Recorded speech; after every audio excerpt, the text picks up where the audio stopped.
ദിനവൃത്താന്തം 1 പുസ്തകം 5 അധ്യായം 1 മുതൽ 9 വരെ തിരുവചനങ്ങൾ.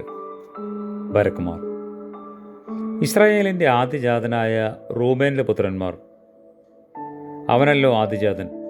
എങ്കിലും അവൻ തൻ്റെ പിതാവിൻ്റെ ശയ്യയെ അശുദ്ധമാക്കിയതുകൊണ്ട് അവൻ്റെ ജ്യേഷ്ഠാവകാശം ഇസ്രായേലിൻ്റെ മകനായ യോസെഫിൻ്റെ മക്കൾക്ക് ലഭിച്ചു. അങ്ങനെ അവൻ വംശാവലിയിൽ ജ്യേഷ്ഠാവകാശ പ്രകാരം എണ്ണപ്പെടുന്നില്ല. യഹൂദ തൻ്റെ സഹോദരന്മാരെക്കാൾ പ്രബലനായിത്തീർന്നു. അവനിൽ നിന്ന് അഭിഷിക്തൻ ഉത്ഭവിച്ചു. ജ്യേഷ്ഠാവകാശമോ യോസെഫിന് ലഭിക്കും. ഇസ്രായേലിൻ്റെ ആദിജാതനായ റൂബേൻ്റെ പുത്രന്മാർ: ഹാനോക്ക്, പല്ലു, ഹെസ്രോൻ, കർമ്മി.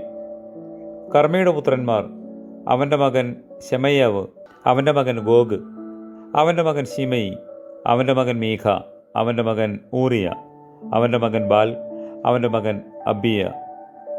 അവനെ ആസൂർ രാജാവായ തെഗത്ത് പലീസർ ബദ്ധനാക്കി കൊണ്ടുപോയി.